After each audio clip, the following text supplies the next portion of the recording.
متى تعانق دمعة الفكر تناجي الله في صبر وترجو رحمة تسري. برکت کا ایک بہت بڑا ذریعہ شکر ہے. ارشاد فرمایا لَإِن شَكَرْتُمْ لَأَزِيدَنَّكُمْ، اگر تم شکر کرو گے وہ تمہیں اور زیادہ عطا کرے گا، اور اگر تم شکر نہیں کرو گے وَلَئِن كَفَرْتُمْ، کفران نعمت کرو گے، اِنَّ عَذَابِي لَشَدِيدٌ، تو پھر میرا عذاب بڑا سخت ہے. رزق کے اضافے کا ایک اور بہت بڑا سبب انفاق فی سبیل اللہ ہے. اللہ فرماتا ہے جو تم خرچ کرتے ہو تو جو چیز تم نے نکال دی اس کی جگہ اللہ تمہیں اور عطا کر دیتا ہے. بعض اوقات ہمارا یہ ہوتا ہے کہ کوئی آدمی مالی بحران میں آ گیا تو وہ کرتا کیا ہے کہ جو راہ خدا میں دینے کا کھاتا تھا پہلے اسے کلوز کرتا ہے. یہ فلاں مدرسے کو دیتے ہو یہ بھی بند کر دو، یہ مسجد کو دیتے ہو یہ بھی بند کر دو، یہ فلاں غریب کو دیتے ہو یہ بھی بند کرو، حالات ٹائٹ ہو گئے ہیں. لیکن 5 گاڑیاں ہیں تو 2 گاڑیوں پہ گزارا کر لیا جائے، پیٹرول بچے، یہ نہیں ہو سکتا. گھر کے لچھن وہی ہیں لیکن بند کہاں سے کیا؟ جہاں سے رزق آنا تھا. ہمیں تو یہ حکم دیا ہے جب رزق تنگ ہونے لگے صدقہ دے کے رب سے کاروبار کر لو، صدقے سے تمہارے رزق میں اضافہ ہوگا. یہ رب کا وعدہ ہے اور اللہ کے وعدے جھوٹے نہیں ہو سکتے. رزق کی برکت کا ایک اور بہت بڑا ذریعہ النکاح ہے. فرمایا اگر تم نکاح کرو گے تم فقیر ہو وہ تمہیں غنی کر دے گا. لوگ کہتے ہیں بچہ پیروں پہ کھڑا ہو لے تو پھر نکاح کریں گے. اللہ کہتا ہے تم نکاح کرو ہم پیروں پہ کھڑا کر دیں گے.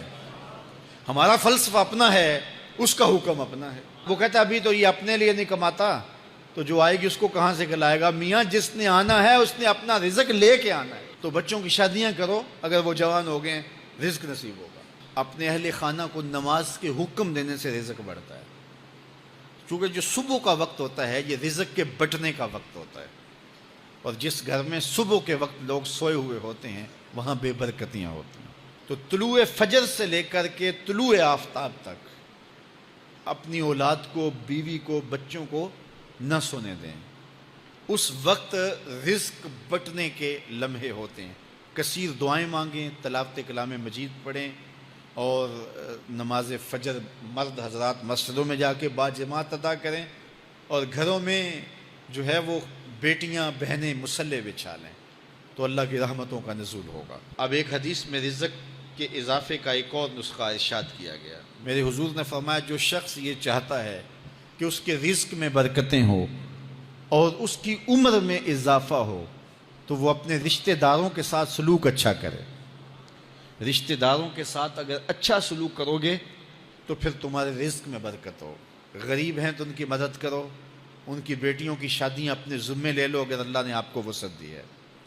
ان کی پریشانیاں بانٹ لو، ان کا قرضہ ہے تو اتارنے کی کوشش کرو، ان کو مشکلات سے نکالنے کی کوشش کرو. تم ان کو مشکلات سے نکالو گے اللہ تمہیں مشکلوں سے نکالے گا. تمہارے رزق میں بھی برکتیں ہوگی اور تمہارے مال میں بھی برکتیں ہوں گی. فرمایا بہتر صدقہ وہ ہے جو ناراض غریب رشتہ دار کو دیا جائے. اگر وہ پھنس گیا ہے، مجبور ہے، ناراض ہے تو اس کو اگر دیں گے تمہارا نفس اس میں شامل نہیں ہوگا تو یہ افضل صدقہ ہے جو ہر صورت میں قبول ہی قبول ہے. رزق کے اضافے کا ایک اور سبب الاحسان الی الضعفاء، جو کمزور لوگ ہیں ان کے ساتھ اس نے سلوک کرنا. الانفاق علی طلبۃ العلم، طالب علموں پہ خرچ کرنا، یہ بھی رزق میں اضافے کا سبب اور ذریعہ ہے. وہ حضرت بابا فرید نے کہا نا 6واں رکن دین کا روٹی ہے. گھر میں کچھ نہ ہو تو پھر نہ نماز اور نہ ہی دیگر امور کی لذت آتی ہے. تو یہ رزق فراواں اور وسیع اور مبارک نصیب کر دے اللہ. تو اس کے لیے ایک اور وظیفہ میں دیتا ہوں اور وہ یہ کہ مغرب کے بعد 21 مرتبہ سورۃ الکوثر پڑھ لیں، کثرت ہو جائے گی انشاءاللہ. اول خدوشی پڑھ لیں، 5-7 منٹ لگتے ہوں گے. تو سورہ کوثر 21 مرتبہ روزانہ مغرب کی نماز کے بعد پڑھیں. اور اگر بہت زیادہ مسائل ہیں تو ہر نماز کے بعد پڑھ لیں. تو انشاءاللہ آپ دیکھیں گے کہ گھر میں برکتیں اترتی محسوس ہوں گی، انوار کا نزول ہوتے محسوس کریں گے. تو یہ وہ رزق کے اسباب ہیں، اگر ہم اختیار کر لیں تو ہم اللہ کی خاص رحمتوں کے حقدار ہوں گے. اللہ ہم سب کو رزق حلال، رزق وسیع، رزق سہل، رزق مبارک، رزق فراواں نصیب فرمائے۔ علیہ السلام پر درود پڑھنے سے انسان خود سنورتا ہے اور اللہ کی رحمتیں اس پر نازل ہوتی ہیں۔ علماء نے لکھا ہے کہ درود اللہ کی بارگاہ میں ایک دعا ہے جو اللہ کی بارگاہ میں عرض کی جاتی ہے، اے اللہ، نبی رحمت صلی اللہ علیہ وآلہ وسلم پر رحمتوں کا نزول کر۔ تو کوئی یہ دعا مانگے کہ اے اللہ اپنے نبی پر رحمتوں کا نزول کر، تو کیا اللہ تعالیٰ اس کی یہ دعا قبول نہیں کرے گا؟ تو درود ہر صورت میں قبول ہے۔ تو اس کا جو فائدہ ہوا کہ جس نے ایک مرتبہ حضور کے لیے اللہ کی بارگاہ سے رحمتوں کی دعا مانگی، تو اس کے مانگنے سے محبوب علیہ السلام پر کتنی رحمتوں کا نزول ہوا وہ تو اللہ جانتا ہے، یا جس محبوب کریم پہ نزول رحمات ہوتا ہے وہ جانتے ہیں، لیکن جو ہاتھ اٹھا کے دعا مانگے، جو ہاتھ باندھ کے درود پڑھے، ایک مرتبہ درود پڑھنے سے اللہ کی 10 رحمتیں اس پر نازل ہوتی ہیں۔ تو جو مسلسل درود پڑھے جا رہا ہے تو پھر رحمت کی برسات ہوتی ہے اس کے اوپر۔ رسول کریم صلی اللہ علیہ وآلہ وسلم نے ارشاد فرمایا، تم جہاں بھی ہو میرے اوپر درود پڑھو، تم جہاں بھی درود پڑھتے ہو وہ میرے تک پہنچتا ہے۔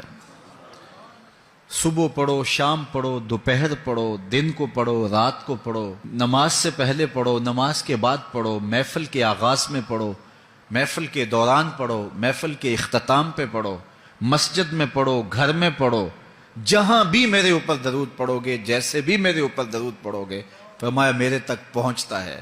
ہر شخص یہ چاہتا ہے کہ میں حضور کی قربت پاؤں، حضور کا قرب مجھے ملے، اور اگر کسی کے سینے میں یہ آرزو نہیں ہے تو اس کے سینے میں دھڑکنے والا دل کسی مومن کا دل ہی نہیں ہے۔ یہ میری بھی آرزو ہے، گناہ گار ہونے کے باوجود آرزو ہے، آپ کی بھی آرزو ہے، آرزو تو کی جا سکتی ہے، چونکہ کرم ہوتے دیر نہیں لگتی، وہ جس پہ چاہے کرم فرمائیں۔ تو اگر قربت